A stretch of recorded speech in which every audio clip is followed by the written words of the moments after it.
열매가 연근은 계절. 오늘도 하나님 말씀과 함께 소망 가득한 하루 되십시오. 안녕하세요, 성도 여러분. 9월 26일 금요일 말씀 묵상 시작하겠습니다. 오늘 함께 나눌 말씀은 로마서 10장 9절과 10절 말씀입니다. Romans chapter 10 verse 9 and 10. 함께 읽겠습니다. 네가 만일 내 입으로 예수를 주로 시인하며 또 하나님께서 그를 죽은 자 가운데서 살리신 것을 내 마음으로 믿으면 구원을 받으리라. 사람이 마음으로 믿어 의에 이르고 입으로 시인하여 구원에 이르느니라. 아멘. 사람은 누구나 구원에 이르는 길을 찾고 싶어 합니다. 옛날에는 산속 깊은 곳에 들어가 수행을 하거나 먼 바다를 건너가 신비한 어떤 비밀을 찾아야만 구원을 얻는다고 생각하는 사람들이 많았습니다.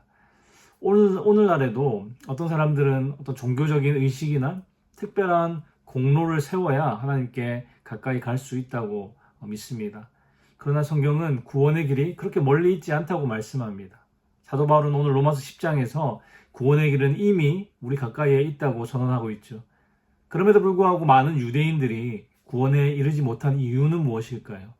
그리고 율법과 믿음은 구원을 얻는 데 있어서 어떤 차이가 있을까요? 오늘 바울의 말을 통해서 그 답을 함께 살펴보면 좋겠습니다. 여러분, 사도 바울의 별명이 뭔지 아십니까? 네, 바로 이방인의 사도입니다. 그래서 바울은 이방인들을 변호하기 위해서 유대인들과 치열하게 싸웠습니다. 골로새서나 빌립보서에서는 율법으로 성도를 미혹하는 할레파 유대인들을 경계하라고 그렇게 경고했고, 또 목회서신에서도 족보와 율법으로 문제를 일으키는 자들을 질책하면서 잘못된 가르침을 바로잡으라고 강하게 말했습니다. 바울의 이런 모습들을 보면 정말 이방인의 사도로서 이방인들이 유대인들의 잘못된 어떤 율법주의에 빠지지 않도록 그들을 보호하고 또 변호하고 있는 것이 확연하게 드러납니다. 그런데 오늘 본문 1절에 보시면 사도 바울이 이방인들의 구원에만 관심이 있는 것이 아니라는 것을 알 수 있습니다. 1절 말씀 한번 보겠습니다. 형제들아, 내 마음에 원하는 바와 하나님께 구하는 바는 이스라엘을 위함이니 곧 그들로 구원을 받게 함이라. 사도 바울은 이스라엘의 구원, 즉 유대인들의 구원 역시 염원하고 있다고 그렇게 말합니다. 그런데 그가 이스라엘을 향해 안타까워하고 있는 것은 2절과 3절의 말씀처럼 그들이 하나님의 의가 아니라 자신의 의를 세우기 위해서 열심으로 율법을 지키고 있다는 것입니다. 여러분, 유대인 하면 율법에 대한 열심이죠. 바리새인들은 말할 것도 없고 일반 유대인들도 율법을 지키는 일에 있어서 특심이었습니다. 왜냐하면 하나님께서 자기 민족에게만 특별히 율법을 직접 주셨기 때문이죠. 그런데 이스라엘 백성들은 하나님이 주신 율법의 참 의미를 깨닫지 못했습니다. 그저 그 율법으로 자신과 다른 사람들을 구분짓고 거기에서 오는 우월감을 느끼는 목적으로만 사용했습니다. 2절에 보시면 그들이 하나님께 열심히 있으나 올바른 지식을 따른 것이 아니니라. 3절에도 보시면 하나님의 의를 모르고 자기 의를 세우려고 힘써 하나님의 의에 복종하지 않았다라고 말하고 있죠. 여러분, 율법의 원래 목적이 무엇입니까? 살인, 도둑질, 간음과 같은 그런 행위가 죄라는 것을 가르쳐서 사회 질서를 지키고 사람들이 악을 마음대로 행하지 못하게 어떤 장벽의 역할을 어느 정도 하죠. 그러나 율법은 이런 단순한 규칙으로서의 역할만 하는 것이 아니라 하나님의 마음과 계획을 드러내는 통로였습니다. 율법은 거룩하신 하나님 앞에서 우리가 얼마나 죄인인지를 보여주어서 스스로는 구원할 수 없다는 것을 깨닫게 하는 역할을 합니다. 그래서 율법은 우리를 그리스도께로 인도하는 역할을 한다고 갈라디아에서 말씀하죠. 그리고 율법은 정죄의 도구가 아니라 하나님을 기쁘시게 하는 삶의 지침이 됩니다.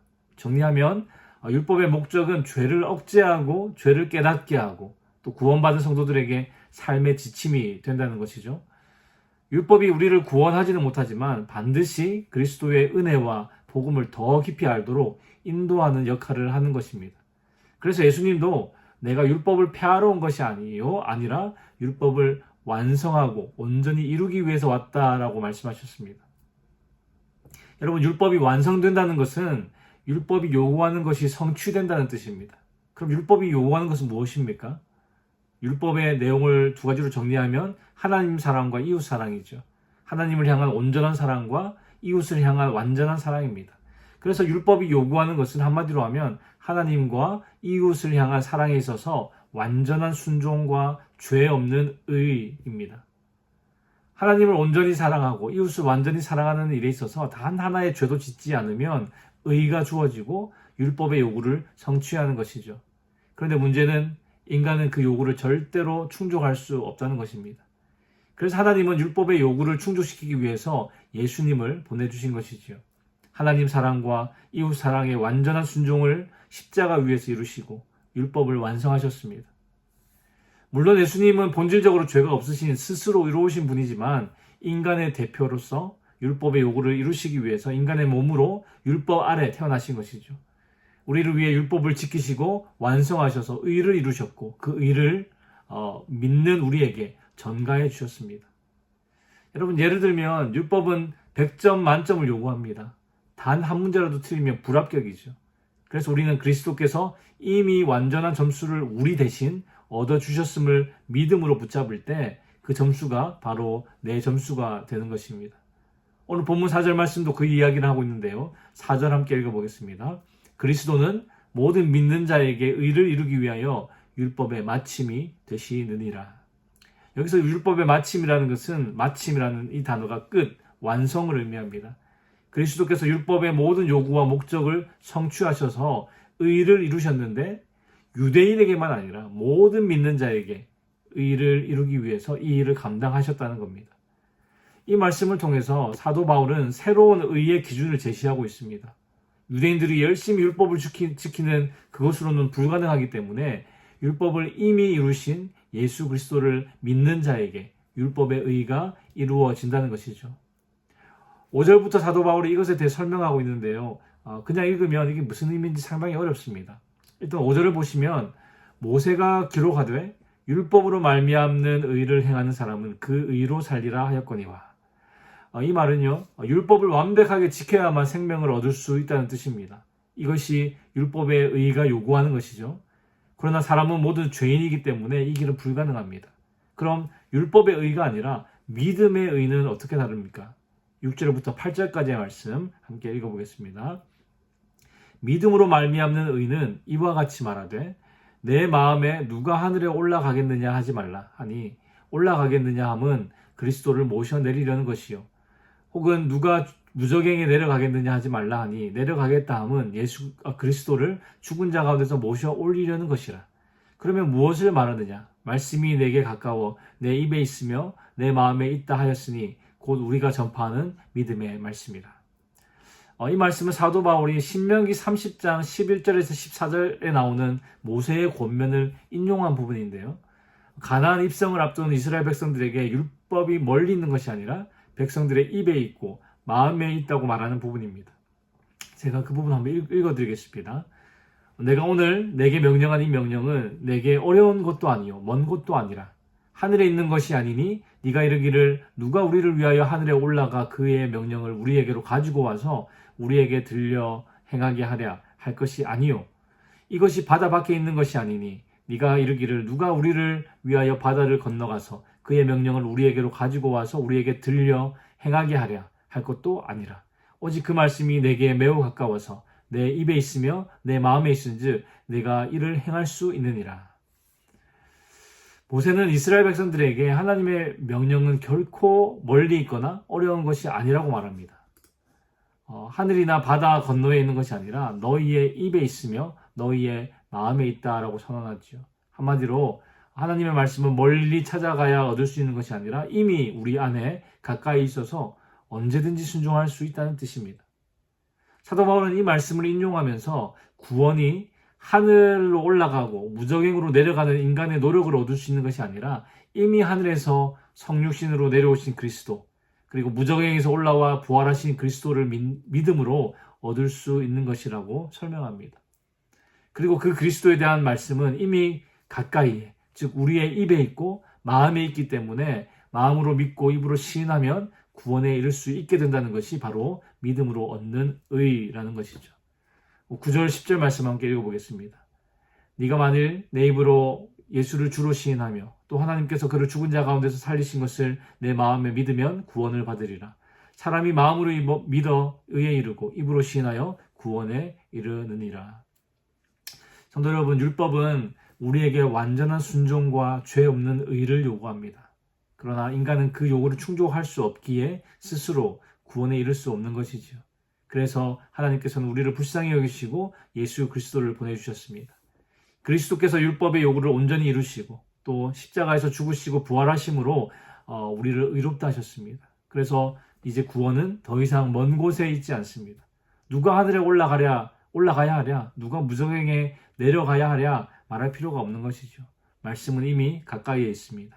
우리의 마음에 있고 우리의 입에 있는 것이죠. 바로 지금 여기서 우리는 예수님을 믿고 시인함으로 구원의 은혜에 참여할 수 있습니다. 그런데 오늘날 많은 사람들이 여전히 구원을 먼 일로 여기며 살아갑니다. 어떤 사람은 내가 더 나아져야 하나님께 나아갈 수 있다라고 생각하고, 또 어떤 사람은 나는 너무 죄가 많아서 구원을 받을 수 없다라고 자포자기합니다. 그러나 성경은 분명히 말합니다. 예수 그리스도를 주로 시인하고 부활하신 주님을 믿는 자는 구원을 받는다. 그런데 여러분, 이 시대는 신앙을 드러내는 것 자체가 어려운 시대이죠. 직장과 학교, 또 SNS, 그리고 사회 속에서 신앙을 고백하는 것이 점점 더 조심스럽고 부담스러운 일이 되고 있습니다. 그러나 사도 바울은 분명히 말합니다. 마음으로 믿고 입으로 시인할 때 하나님께서 구원을 주신다고요. 그런데 이 고백은 단지 입술의 말만 의미하는 것이 아니라 우리의 전인격적인 복종을 뜻하고 삶의 주권을 예수님께 드린다는 믿음의 행위를 뜻하는 것입니다. 사랑하는 성도 여러분, 세상이 어떤 반응을 보이든 예수 그리스도를 믿고 주로 시인하는 여러분 되시기를 축복합니다. 그리고 이 구원의 말씀을 여러분의 가족과 이웃과 다음 세대에게도 나누시면 좋겠습니다. 여러분, 구원은 결코 멀리 있지 않습니다. 지금 이 순간 우리의 마음과 입에 있습니다.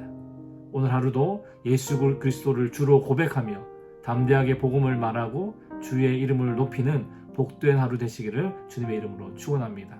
기도하겠습니다.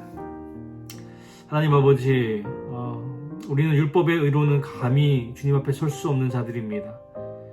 그러나 우리를 위해 율법의 모든 요구를 이루신 예수 그리스도를 믿음으로 말미암아 의롭다 하시는 주님의 은혜를 오늘도 붙듭니다.